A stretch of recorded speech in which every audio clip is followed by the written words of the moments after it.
강효상 자유한국당 의원의 외교기밀 유출 사건과 관련해 강경화 외교부 장관이 의도적 유출이라고 규정하며 용납하지 않겠다고 밝혔습니다. 반기문 전 유엔 사무총장은 정상 간 통화의 비밀 보장은 외교의 기본이며 유출은 있어선 안 되는 일이라고 비판했습니다. 삼성 바이오로직스 분식회계 의혹과 관련해 증거인멸을 지시한 혐의를 받는 김태한 삼성바이오 대표의 구속영장이 기각됐습니다. 하지만 검찰이 사건의 핵심으로 지목한 삼성전자 사업지원 TF의 부사장 등 임원 2명은 구속됐습니다. 국방부가 2017년 당시 한민구 장관 지시로 대선 이틀 뒤에 계엄사령관을 합참의장에서 육군 참모총장으로 변경하는 회의를 열었던 걸로 확인됐습니다. 촛불 집회 당시 작성된 계엄령 문건에서 계엄사령관을 육군 참모총장으로 내세웠던 걸 뒤늦게 정당화하려 한 것 아니냐는 의혹이 나옵니다. 5월이 끝나지도 않았는데 폭염이 계속되고 있습니다. 경북 울진은 기온이 36도까지 올랐고 어젯밤 강릉은 올해 첫 열대야를 기록했습니다. 엎친 데 덮친 격으로 미세먼지까지 찾아왔습니다. 한강공원 쓰레기를 줄이기 위한 대책이 마련된 지 한 달이 지났습니다. 전단지 배포를 줄이는 대신 게시판을 이용하기로 한 건데 저희 취재진이 둘러봤더니 여전히 많은 전단지가 뿌려지고 있었습니다. JTBC 뉴스룸 지금 시작합니다.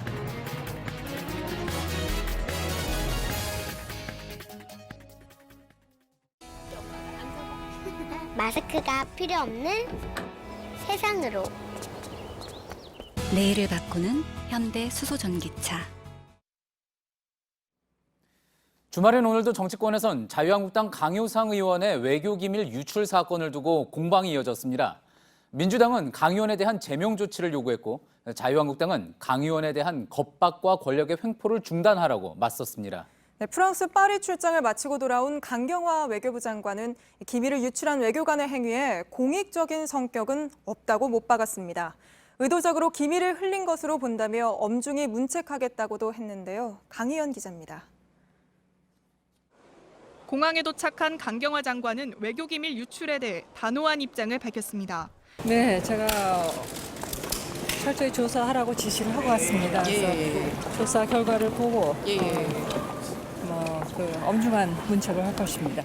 특히 의도적으로 기밀을 유출했다고 했습니다. 기밀을 그렇게 대외적으로 유출을 할 때는 여러 가지 지금 1차적인 조사를 봤을 때 그게 의도가 없이 그랬다고는 보기 어렵습니다. 한국당이 공익제보라고 주장하는 것에 대해서도 전혀 그런 사안은 아니라고 선을 그었습니다. 하지만 외교부 내 기강회의 문제가 제기된 것에 대해선 당혹스러운 감정을 내비치기도 했습니다. 강 장관은 어제 파리에서 기자들과 만나 외교부에 대한 국민의 신뢰가 무너져 장관으로서 책임감을 느낀다고 말했습니다. 이런 가운데 고노다로 일본 외무상이 우리 대법원의 일제강제동원 배상 판결에 대한 문재인 대통령의 책임을 거론했다는 일본 보도에도 입장을 밝혔습니다. 강 장관은 강요급 회담에서 상대편의 정상을 거론하는 건 외교적 결례라고 비판했습니다. JTBC 강연입니다. 반기문 전 유엔 사무총장도 이번 강효상 의원의 기밀 유출에 대해 정상 간 통화의 비밀 보장은 외교의 기본이라면서 있어서는 안 되는 일이라고 비판했습니다. 민주당은 국회 차원에서 강 의원의 의원직을 제명해야 한다고 주장했습니다. 유미혜 기자입니다. 반기문 전 총장은 CBS 라디오에 출연해 한미 정상 간 통화 유출과 관련해 입장을 밝혔습니다. 야당 의원이 공개하고 이건 안 되는 거죠? 그건 안 되는 일이죠. 특히 이제 정치권에 이렇게 누설을 했다는 거는 참 불행한 일이고 있어서는 안 될 일이죠. 네. 정상 간 통화와 같은 기밀은 국제적으로 30년간 보안이 유지된다고도 했습니다. 기밀로 보존이 돼야 네. 됩니다. 그거는 아주 어느 나라나 외교 사회에서 기본이죠. 특히 대통령 간의 면담 내용, 통화 내용 이런 거는 오랫동안 비밀로 보존이 되고 대개 국제적으로 30년을 두고 있는 것 같습니다. 민주당은 강 의원에 대해 국회 차원의 의원직 제명 조치를 촉구했습니다. 국가 기밀을 누설해 국익을 훼손한 강효상 의원에 대한 제19 감싸기를 중단하고 즉각 제명, 출당 등의 당 차원의 조치는 물론 자유한국당은 오늘도 국민의 알 권리를 내세웠지만 한미동맹 균열 실상을 알린 자유한국당 강효상 의원에 대해 문재인 정권이 전방위로 압박을 가하고 있습니다. 실상을 국민들께 제대로 알리는 것은 야당 의원의 책무입니다.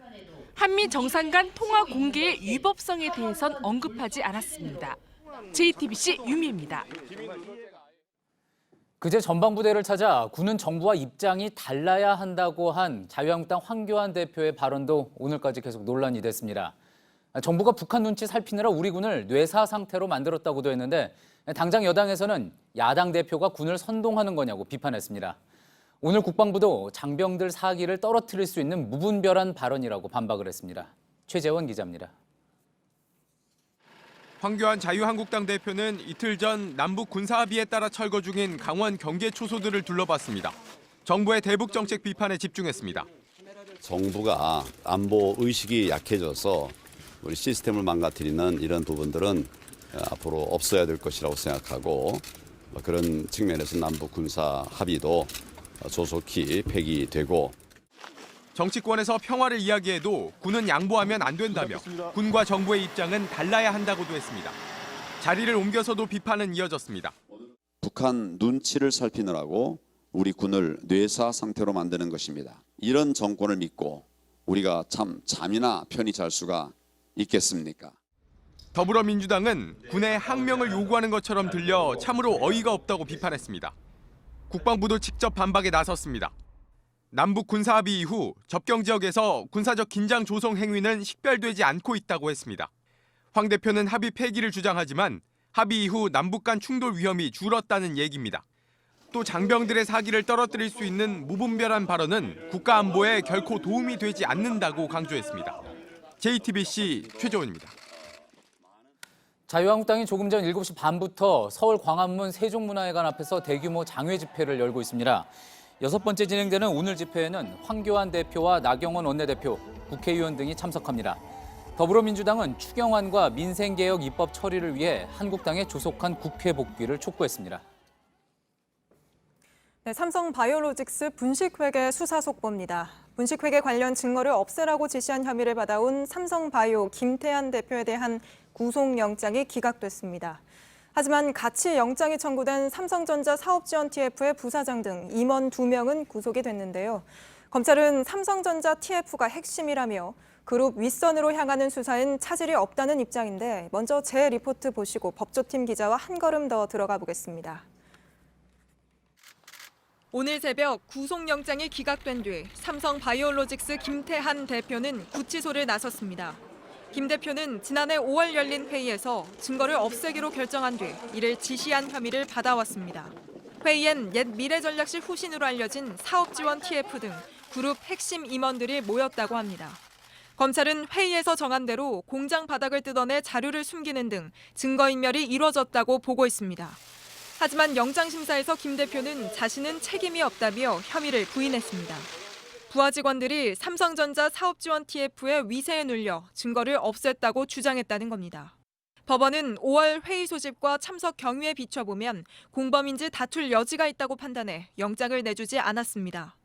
하지만 위세에 눌렸다는 주장이 받아들여지면서 오히려 사업지원 TF 부사장 등 삼성전자 임원 2명에 대해선 구속영장이 발부됐습니다. JTBC 한민용입니다. 네, 이번 결과가 수사에 어떤 영향을 미칠지 바로 법조팀 취재 기자와 이야기 나눠보겠습니다. 김선미 기자가 나와 있습니다. 김 기자, 보통 구속영장이 기각이 되면 좀 수사에 제동이 걸렸다 이런 평가가 나오곤 하죠. 그런데 이번에는 좀 다른 해석도 나오는 것 같습니다. 네, 검찰은 김 대표의 구속영장 기각을 받아들이기는 어렵지만 수사의 큰 흐름상 치명적인 문제는 아니라고 보고 있습니다. 대신 삼성전자 소속 임원 2명이 구속됐기 때문인데요. 이 김 대표와 달리 구속된 두 임원의 소속을 보면 각각 삼성전자 사업지원 TF와 인사팀의 부사장입니다. 특히 사업지원 TF는 삼성그룹의 컨트롤 타워였던 미래전략실의 후신으로 여겨지는 곳인데요. 즉 증거인멸이 삼성바이오라는 계열사가 아니라 그룹 차원에서 이뤄졌다고 볼 여지가 더 커진 셈입니다. 네, 법원이 이번에 김태한 대표의 구속영장을 기각하면서 그 이유로 좀 밝힌 내용에도 비슷한 맥락이 담긴 것 같은데요. 지난해 어린이날 열렸던 회의를 언급한 부분이죠. 네, 맞습니다. 지난해 5월 5일 김 대표는 사업지원TF 안모 부사장 등 그룹 네. 임원들과 회의를 열었습니다. 검찰은 이 회의에서 삼성바이오 관련 증거를 없애자는 결정이 나왔다고 보고 있는데요. 하지만 법원은 회의의 소집 및 참석 경위 등을 봤을 때 김 대표도 공모를 했다고 보기에는 다툼의 여지가 있다고 했습니다. 김 대표가 회의를 주재하거나 결정적인 역할을 하진 않았다고 본 겁니다. 그러면 바꿔 말하면 삼성바이오의 김태한 대표가 아니라 삼성전자 TF 임원들이 회의를 주도적인 역할을 했고 또 그거를 법원이 의심하고 있다 이렇게 받아들여도 되는 겁니까? 네, 그렇습니다. 김 대표도 영장 실질심사에서 본인은 회의에 참석은 했지만 발언은 하지 않았다. 네. 그리고 이렇게 광범위한 증거 인멸이 있었다는 사실에 깜짝 놀랐다. 이렇게 말했다고 합니다. 검찰도 이번 구속 여부 결과를 두고 법원이 사업지원 TF의 핵심적인 역할을 인정한 것이다. 이렇게 보고 있습니다. 그러면 검찰은 사실 누가 어떤 자료를 없앴는지 따라가다 보면 실제로 분식회계를 저질렀는지 또 그렇다면 왜 이걸 저질렀는지 그 동기도 찾을 수 있다는 판단이죠.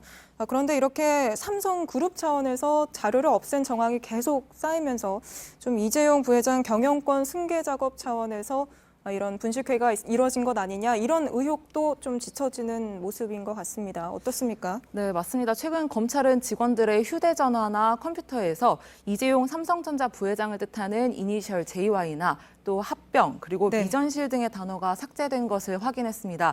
특히 삭제된 검색어 가운데는 사업지원 TF가 진행했던 이 소수만 알고 있었던 극비 프로젝트 오로라도 포함이 됐는데요. 네. 결국 최고 윗선의 지시 없이는 이 같은 증거 인멸을 하기 어렵다고 보고 있습니다.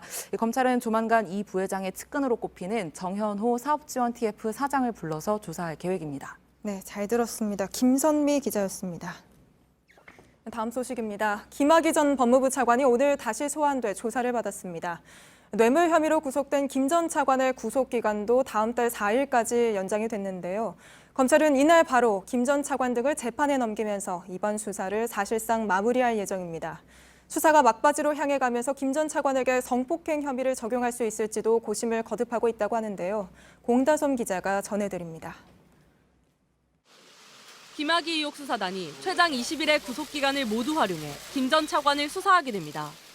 수사단은 지난 16일 구속된 김 전 차관이 계속 진술을 거부하자 구속기간을 연장할지 고민해왔습니다.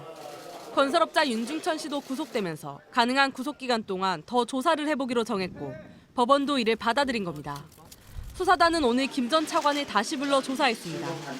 수사단이 남은 기간 동안 김 전 차관에 대해 집중할 부분은 과연 성범죄 혐의를 적용할지입니다. 현재 김 전 차관에겐 여성에게서 성접대를 받은 뇌물 혐의만 적용된 상태입니다. 현재 여성 2명이 김 전 차관의 성폭행을 주장하고 있는데 남은 기간 동안 혐의 적용이 가능한지 결론 내릴 예정입니다. 최근 성폭행 주장 여성 최 모 씨와 함께 별장을 찾았던 김 모 씨를 불러 당시 정황을 확인한 것도 이 때문입니다. 수사단은 구속기간이 끝나는 다음 달 4일 김 전 차관과 윤 씨를 재판에 넘기면서 최종 수사 결과를 발표할 예정입니다. JTBC 공다솜입니다. 2017년 박근혜 전 대통령 탄핵 심판 중에 기무사령부가 계엄령을 검토한 문건, 저희가 지난해부터 자세히 보도해드리고 있습니다. 기무사는 이 문건을 만들면서 계엄사령관으로 군 서열 1위인 합참의장이 아닌 육군참모총장을 내세웠습니다. 지휘체계까지 무너뜨리면서 군을 입맛에 맞게 재편하려 했다는 의혹이 그래서 나왔죠. 그런데 국방부 역시 이와 관련해서 아주 분주히 움직였던 것으로 나타났습니다.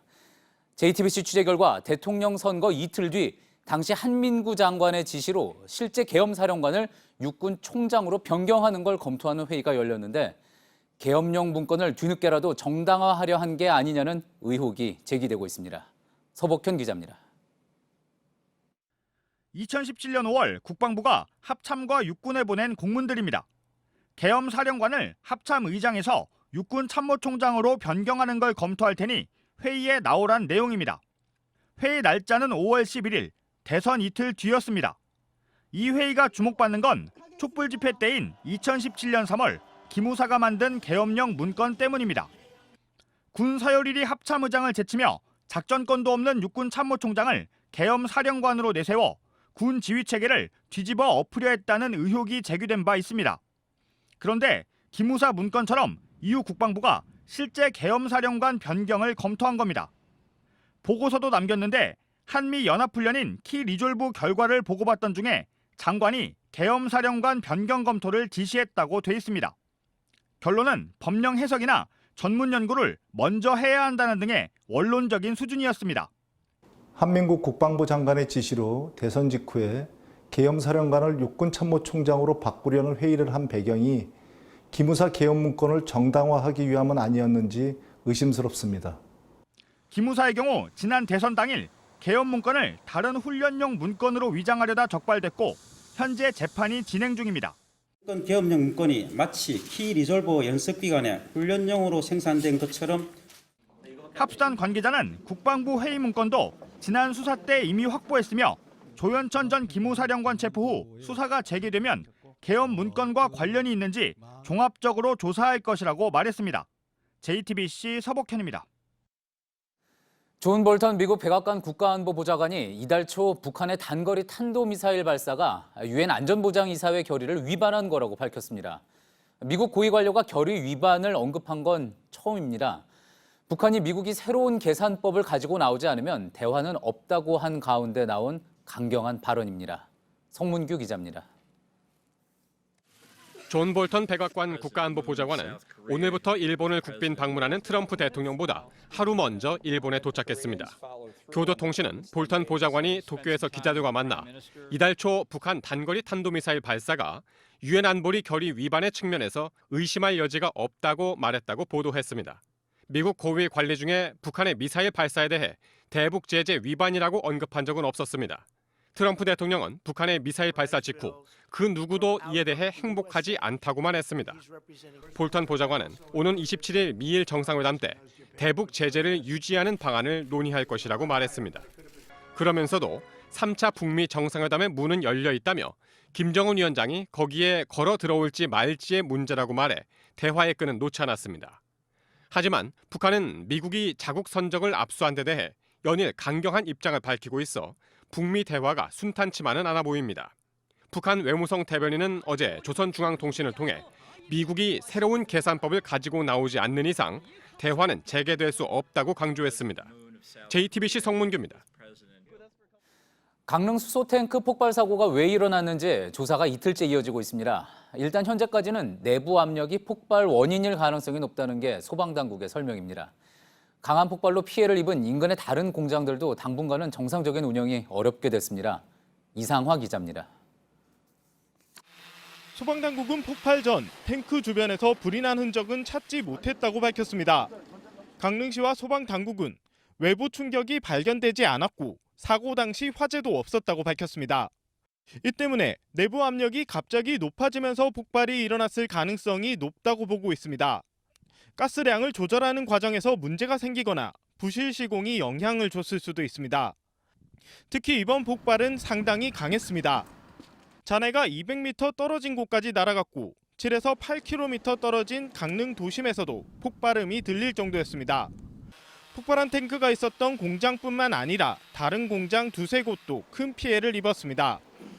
여기에 어젯밤에는 인근의 또 다른 공장에서 불이 나 40분 만에 꺼졌습니다. 강원 테크노밸리 안에 있는 160여 개 기업 중 피해를 입은 공장에 입주한 기업은 28개나 됩니다. 소리가 났고요. 노란 연기가 올라오고 하늘에 이제 막 튀어 올라갔어요. 당분간 정상 운영이 힘든 상황입니다. 붕괴 위험까지 있어 피해 현황도 파악하지 못하고 있습니다. JTBC 이상화입니다. 서울 강남에 있는 고등학교 축구 감독을 수사하는 경찰이 입시 브로커 의혹을 받는 인물을 체포해서 조사했습니다. 이 브로커는 유명 사립대 축구부에 입학시켜주겠다면서 학부모에게 8천만 원을 받은 걸로 파악됐습니다. 그런데 입학이 안 되자 축구 감독이 나서 4천만 원을 돌려줬다는 학부모 진술도 나왔습니다. 최수연 기자입니다. 경찰이 강남의 고교 축구 감독 정모 씨 의혹과 관련해 입시 브로커로 지목된 A 씨를 최근 체포했습니다. 고3 학생 학부모에게 유명 사립대 축구부에 입학시켜주겠다면서 돈을 받은 혐의입니다. A 씨는 경찰 조사에서 8천만 원을 받았다고 인정한 걸로 파악됩니다. 당시 대학 감독을 만나러 간다며 학부모에게 대학교 근처까지 태워달라고 한 것으로도 조사됐습니다.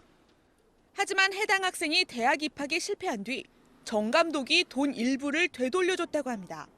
경찰은 정 감독이 현금 4천만 원을 축구화 상자에 넣어줬다는 학부모 진술을 확보했습니다.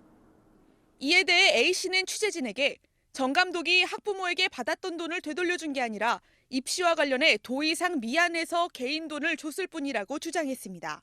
그거는 사실이고요. 하여튼간 그 부분에 그렇게 조사도 다 해놨으니까요. 부모한테 받아가고 내가 지가 도의적으로 미안해서 그런 겁니다. 정 감독 측도 연루 의혹을 부인하고 있습니다. 학부모에게 돈을 준 경위는 경찰 조사 때 설명하겠다고 밝혔습니다. 경찰은 조만간 정 감독을 비롯해 대학 축구 감독도 불러 조사할 계획입니다. JTBC 최수연입니다. 네, 오늘도 정말 더웠죠. 이틀째 폭염주의보가 내려졌고 올해 첫 열대야도 나타났는데요. 마스크 쳐다보기만 해도 더운 이 날씨에 미세먼지까지 덮쳤습니다. 최규신 기자입니다. 손으로 햇빛을 가립니다. 부채를 흔들고 시원한 음료수를 마십니다. 지금 이제 5월인데 벌써 이렇게 폭염주의보에다가 애들도 학교 갈 때도 손 선풍기 없이는 못 다니니까 앞으로 이제 7, 8월 되면 어떻게 살지? 동해안과 경북 지역에서는 낮 최고 기온이 30도를 웃돌았습니다. 경북 울진은 36.6도까지 올랐습니다. 강릉에서는 밤새 기온이 25도 이하로 떨어지지 않는 열대야 현상도 나타났습니다. 5월 열대야가 나타난 건 지난 1973년 이후 세 번째입니다. 미세먼지 수치도 높았습니다. 전국 대부분 지역에서 미세먼지 농도가 나쁨 단계를 넘어섰습니다.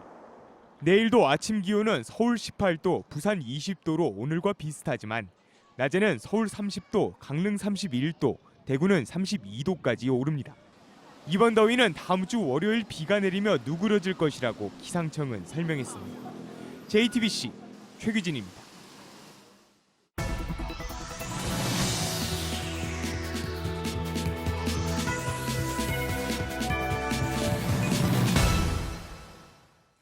요즘도 한강공원 가면 배달음식 전단지가 여기저기 정신없이 뿌려지고 있죠. 지난달 한강사업본부가 전단지를 나눠주지 않는 조건으로 업체들이 고정적으로 광고할 수 있는 공간을 따로 마련해줬지만 해법이 되지 못한 건데요. 하예빈 기자가 취재했습니다. 지하철역 출입구에 사람들이 모여 있습니다. 이들을 지나쳐 한강공원으로 향하는 시민들의 손엔 금세 전단지 수십 장이 들렸습니다. 주시는 분들이 많아서 저는 그냥 다 받고 있어요. 솔직히 번거롭긴 하죠. 이렇게 많은데. 취재진이 이곳을 지나 한강공원으로 갈 때까지 3분 동안 받은 전단지 수는 총 45장이었습니다. 상당수는 공원 잔디밭에 버려져 결국 쓰레기가 됐습니다. 한강사업본부는 지난달 대책 마련에 나섰습니다. 지정 게시판을 마련해 이를 통해서만 배달업체를 홍보하도록 유도했지만 전단지는 여전히 뿌려지고 있습니다. 여기 있는 전단지들은 모두 한강공원 입구에서 제가 받은 것들입니다. 뒤쪽을 보시면요. 사전에 허가를 받은 업체들이 전단지를 붙여놓은 게시판이 있습니다. 입구에서 받은 전단지들과 비교해봤더니 대부분 같은 것들입니다. 그 게시판에만 하고 나눠주지 않는 조건으로 이렇게 해서 했습니다만 잘 이행이 안 되고 있어서 그걸 어떻게 좀 처리를 할까 지금 고민에 쌓여 있습니다. 구청에 단속을 요청하고 공문을 보내 배달음식 업체도 설득하고 있지만 일부 영세업체들은 현실적인 어려움을 호소합니다. 유명 브랜드보다 인지도가 떨어지는 데다가 스마트폰 배달 앱의 등록도 어려워 전단지 배포밖에는 방법이 없다는 겁니다. 안 돌리면 없지. 메이커 사람들은 괜찮아도 메이커는 한국 사람들은 메이커를 뜯어먹고 살잖아. 한강을 찾는 이용자 수가 매년 늘고 있는 추세에 맞춰 공원 내 쓰레기도 계속 증가하고 있습니다. 마구잡이로 뿌려진 전단지가 한강공원의 한 풍경으로 자리 잡지 않도록 현실적인 해결 방안이 시급합니다. JTBC 하혜빈입니다. 요즘 카카오톡 이용할 때 채팅 목록에 갑자기 광고창이 생긴 거 보신 분들 많을 텐데요.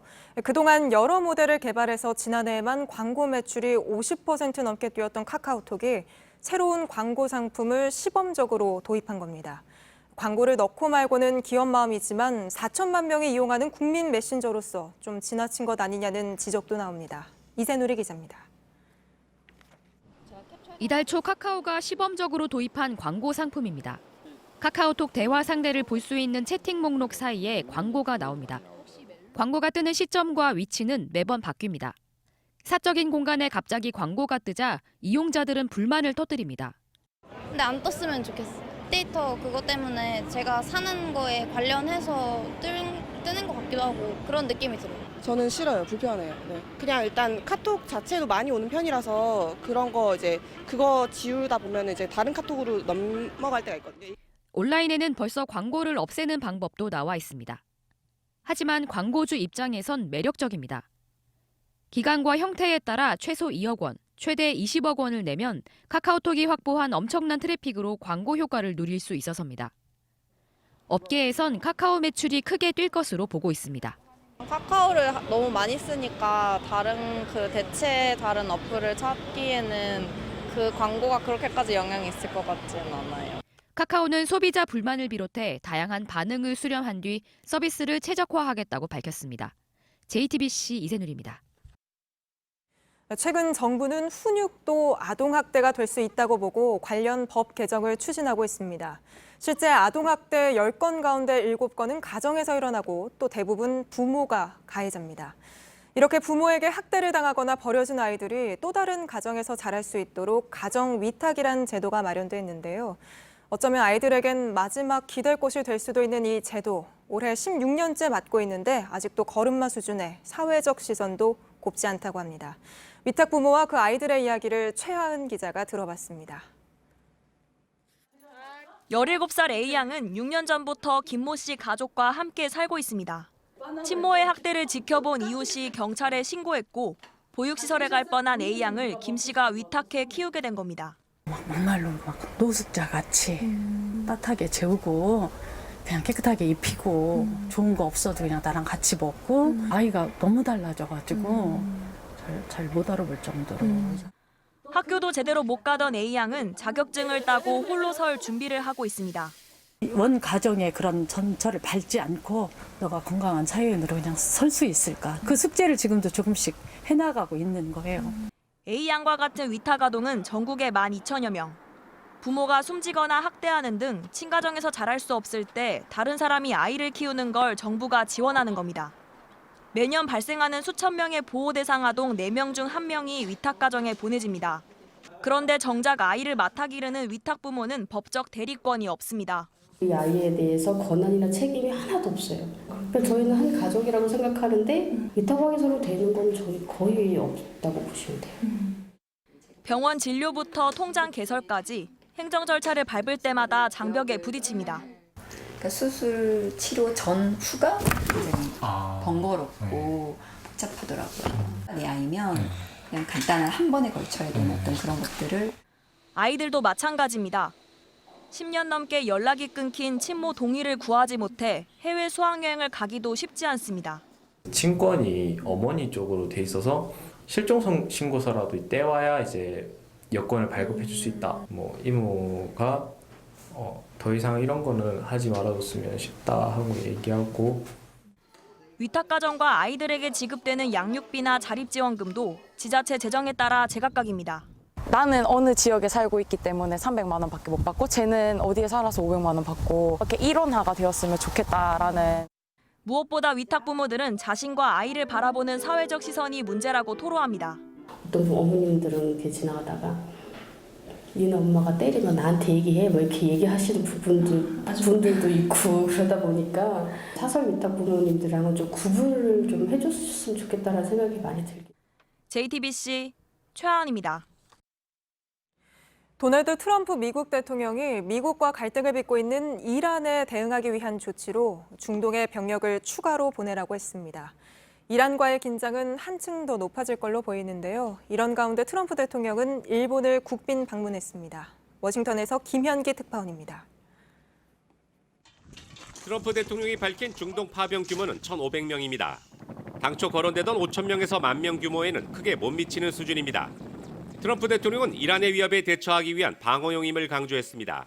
We want to have protection. The Middle East, we're going to be sending a relatively small number of troops.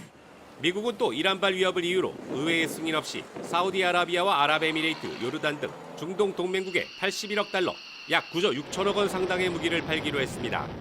한편 트럼프 대통령은 오늘 저녁부터 나흘간의 일본 국빈 방문 일정을 시작했습니다. 26일 아베 총리와 함께 골프를 치고 스모 경기를 관전하게 됩니다. 도쿄의 번화가 록봉기에 있는 선술집에서 만찬을 하고 27일에는 일왕국에서 나루히토 일왕과 만날 예정입니다.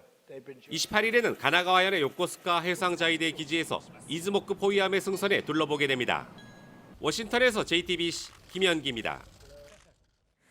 프랑스 남부 도시 리옹의 구도심에서 폭발물이 터져 적어도 13명이 다쳤다고 현지 언론들이 보도했습니다. 프랑스 경찰은 이번 사건을 테러로 보고 CCTV에 찍힌 용의자를 쫓고 있습니다. 김태형 기자입니다.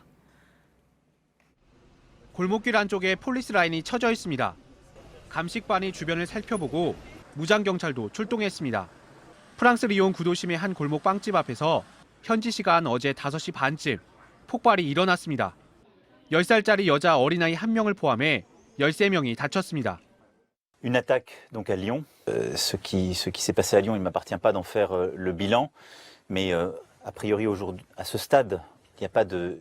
프랑스 정부는 이번 폭발을 테러로 규정했습니다. 르몽드는 자전거를 타고 가던 한 남성이 폭발물이 든 상자를 유동인구가 많은 빵집 앞에 놓고 갔다고 보도했습니다.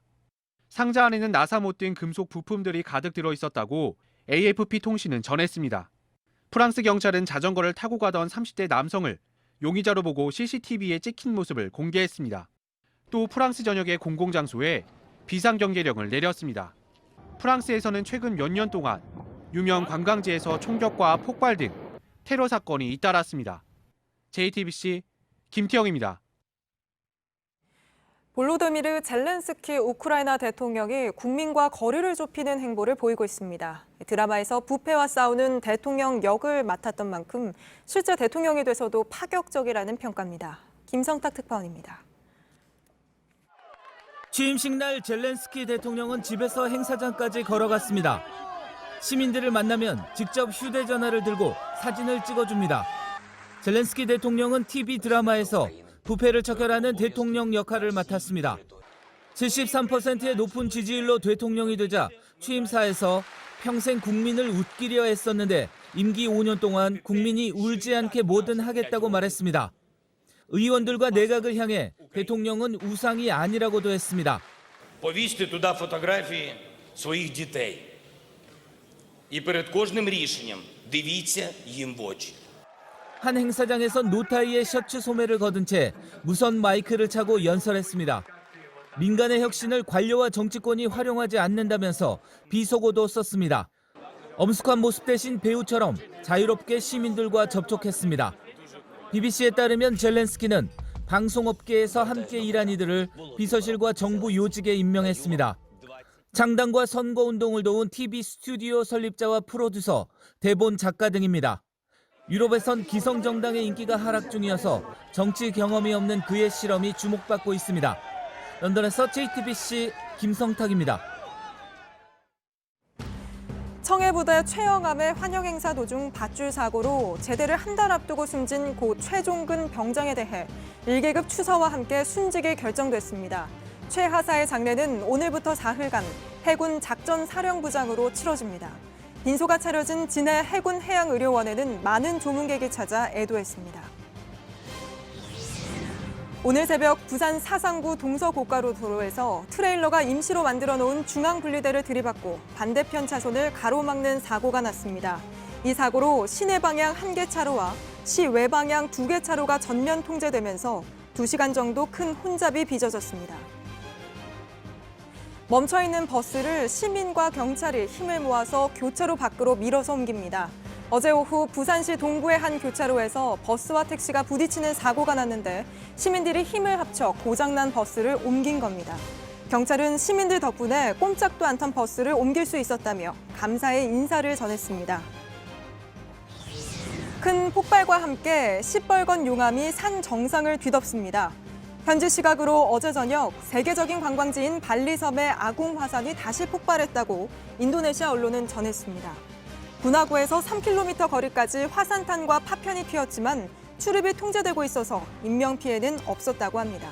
다만 이번 폭발로 발리 응우라라이 국제공항에선 항공기 9편의 운항이 취소되거나 연기돼 이용객들이 불편을 겪었습니다.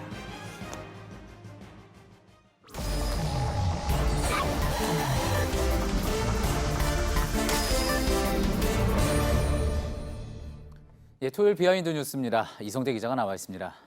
첫 번째 키워드 볼까요? 네, 첫 번째 키워드 보겠습니다. 자, 그때는 어떤 마음이었길래?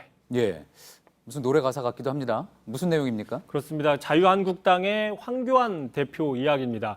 어제 이른바 민생투쟁 대장정을 끝마쳤죠. 자, 정치에 입문한 지 얼마 안 되는 짧은 시간에 야권의 차기 대선 주자로서의 입지를 굳혔다는 평가가 있지만 또한 그 과정 중에 대장정 과정 중에 과연 어떤 마음이었길래 몇몇의 말실수들을 빚어서 논란이 일고 있습니다. 예, 조금 전에 앞서도 저희가 보도해드렸지만 이제 군부대에서 군은 정부와 입장이 달라야 된다라는 발언을 내놔서 논란이 됐다. 저희가 그렇게 보도를 해드렸는데 이것 말고도 다른 실수가 또 있었던 겁니까? 그렇습니다. 당장 어제였죠. 수원에서 정부의 부동산 정책을 비판하면서 자, 세금 폭탄이다 이렇게 비판을 했습니다. 먼저 한번 들어보시죠. 예. 그렇게 되면 결국 어떻게 되는가 하면 주민들의 부동산 관련 세금 부담이 크게 늘어날 수밖에 없죠. 여기 계신 분 모두가 올해 세금이 얼마나 오르는지 또 세금 폭탄 맞는 것은 아닌지 많이 걱정들 되실 것입니다. 예, 실제로 부동산 정책이 좀 많이 바뀌면서 집을 갖고 계시는 분들은 세금 문제 좀 고민을 하고 있었잖아요. 그러니까 그런 면에서 봤을 때 지금 나온 저 발언만 가지고서는 딱히 뭐가 문제가 되지는 않아 보이는데요. 어떻습니까? 그렇습니다. 그런데 지금 저 발언을 듣는 사람들이 과연 누구냐? 그걸 좀 찾아봐야 될 것 같은데 자, 황 대표가 찾았던 곳은 바로 공공임대주택 분양 전환을 앞두고 있는 곳입니다. 다시 얘기해서 10년 동안 비교적 싼 시세로 임대주택에 살다가 이제 기한이 다 됐기 때문에 우선 분양을 받을 수 있는 자격이 생겼는데 이미 시세가 많이 올랐기 때문에 분양을 받을 수 없어서 오히려 다른 곳으로 날아갈 수밖에 없는 그래서 지금 갈등이 지금 첨예한 이런 곳입니다. 예. 자, 공시가가 상승했기 때문에 피해를 본 건 맞지만 황 대표가 얘기하는 것처럼 이들은 주택 소유주가 아니기 때문에 세금 폭탄을 맞는 건 아닌 거죠. 예, 그러니까 주민들이 정말 걱정하고 있는 부분이 뭔지 정확하게 맞춰서 이야기를 하지 못했다. 그런 이야기인 거군요. 자, 오늘 키워드가 이야기했던 것처럼 어떤 마음이었길래 그렇게 이야기를 했을까요? 뭐 그렇고요. 또 22일 날 지난 22일 날 또 남양주 민생투쟁 대장정을 가서도 한 중소기업을 방문해서 이렇게 얘기를 했습니다. 지금 젊은이들이 자 다들 대기업이나 공무원만 되려고 한다. 뭐 맞는 진단일 수 있습니다. 이에 대한 해법으로 어떤 이야기를 했느냐? 자 그렇다면 지방 중소기업들도 사내 회사 안에다가 카페를 좀 멋지게 만들어 놓으면 자, 회사 가는 게 즐겁지 않겠느냐? 그러면 젊은이들이 지방으로 가서 살 수 있게 할 수 있지 않겠느냐라는 해법을 제시했습니다. 자, 다시 얘기해서요. 요즘 뭐 트렌드인 거죠. 보시는 것처럼 회사 안에 이렇게 뭐 맥주 무료로 공짜로 마실 수 있고 예. 커피도 무제한 마실 수 있고 또 뭐 소파도 이렇게 여러 군데 놔서 아무 데서나 앉아서 자유롭게 일하는 분위기의 이런 카페들을 만들면 뭐 해결이 된다. 뭐 이렇게 볼 수 있는 겁니다. 예, 물론 없는 것보다 있는 게 낫겠죠. 그리고 일부는 뭐 대책이 될 수도 있을 것 같아 보이는데 이게 청년 일자리 문제 대책의 핵심 대책이라고 보기는 좀 힘들 것 같습니다. 네, 그래서 뭐 어떤 마음으로 도대체 이런 이야기를 했는지 좀 의아할 수밖에 없다라고 볼 수밖에 없는 건데, 자 그러니까 바로 정의당에선 이런 논평을 내놨습니다. 자, 황교안 대표의 발언은 자 카페주도 성장이냐, 카페주도 성장인 거냐라고 이렇게 좀 비판을 하기도 했고요. 또 황 대표 지난주에는 충남 당진을 방문해서 그 현 정부가 화력 발전을 늘리면서 미세먼지도 증가하고 있다라고 얘기를 했는데 알고 보니까 본인이 대통령 권한대행 시절에 그 화력 발전을 설립하려고 했다라는 거를 이미 지난 시간에 이 자리에서 보도를 해드리기도 했었죠. 예. 자, 황 대표가 지금 민생투쟁 대장정에 집중을 하고 있는데 이름처럼 정책을 제시하기보다는 좀 정권 투쟁에 집중하기 때문에 이런 약간 엇박자들의 어떤 발언들이 나오는 게 아니냐라고도 볼 수 있을 것 같습니다. 예, 두 번째 키워드 볼까요? 자, 두 번째 키워드 바로 보겠습니다. 자, 워 위스퍼러 대 치킨호크. 뭔가 영어가 많이 나오는 두 번째 키워드군요. 워 위스퍼러라고 하면 이제 전쟁을 속삭이는 사람일 테고요. 그대로 해석을 해보면 치킨호크는 이제 뭐 잘 알려져 있듯이 매의 흉내를 내는 닭이다. 그러니까 뭔가 전쟁을 이야기하는데 사실은 그렇지 않은 사람이다. 뭐 그런 배경이 없는 사람이다. 뭐 그런 뜻이잖아요. 누굴 이야기하는 겁니까? 그렇습니다. 바로 둘 다 존 볼튼 백악관 안보회의 보좌관을 이야기하는 겁니다. 당장 그 CNN 최근 보도를 보시면 CNN에서는 자, 강경 맥파로 알려진 존 볼튼 보좌관이 지금 뭐 이란이나 베네수엘라 문제에 있어서 어떤 정치적인 문제가 아니라 군사적 개입을 통해서 문제를 해결하자고 트럼프 대통령이 계속 이야기를 하고 있다. 그래서 볼턴 보좌관은 전쟁을 속삭이고 있다라는 표현을 하기도 했습니다. 자, 이에 대해서 지금 보면은 실제 앞서서 보도를 봤지만 트럼프 대통령 중동에 약 1,500명 정도 파견을 했었죠. 이게 어떤 그 볼턴의 입김이 어느 정도 통한 게 아니냐라고도 해석을 해볼 수 있을 걸로 보입니다. 하지만 앞서 CNN 보도였었나요? 이제 트럼프 대통령이 이란 사태를 이제 군사적 충돌로 몰고 가고 있는 볼턴 보좌관에 대해서 짜증을 내고 있다. 이런 보도도 나왔었는데 지금 이성대 기자 이야기대로라면은 지금으로서는 트럼프 대통령이 볼턴 보좌관의 손을 들어줬다. 이렇게 볼 수 있는 상황인 건가요, 그러면? 뭐 그렇게도 해석을 해볼 수 있을 것 같고 또 말씀하신 것처럼 치킨호크라는 표현, 말씀하신 것처럼 매의 흉내를 내는 닭이라는 거죠. 그러니까 어떻게 보면 겁쟁이 강경파를 의미를 합니다. 겁쟁이 강경파. 베트남전이 한참이었던 1960년대 미국 정치권에서는 자기는 군대에 가지 않고서는 국민들 돌아보는 전쟁에 참전해라 이렇게 이야기했던 정치권의 매파들을 비판하는 단어로 쓰였습니다. 그 치킨호크에 대한 정의에 대해서 미국 언론은 이렇게 이야기를 했다고 합니다. 뭐라고 얘기했느냐? 미국의 한 언론에서는 치킨호크는 첫 번째 정치적인 문제를 군사적으로 해결하려는 성향을 갖되 두 번째 다만 개인적으로는 자신은 병역 의무를 한사코 피하려는 남성의 공직자다라고 얘기를 했습니다. 실제로 볼턴 보좌관은 대학을 졸업한 이후에 베트남전에 참전하지 않고 동남아의 논에 가서 죽기 싫다는 이유로 참전하지 않고 좀 안전한 그 미국 내 주 방위군에 입대를 했습니다. 자, 지금 우리나라에서도요, 군대에 다녀오지 않았음에서도 불구하고 군대에 가가지고 대북 강경 이야기를 하거나 뭐 군대도에 강한 발언을 쏟아내는 사람들이 많이 있긴 있습니다. 예, 알겠습니다. 잘 들었습니다. 비하인드 뉴스 이성대 기자였습니다. 네, JTBC 뉴스룸 저희가 오늘 준비한 소식은 여기까지입니다. 시청해주신 여러분 고맙습니다.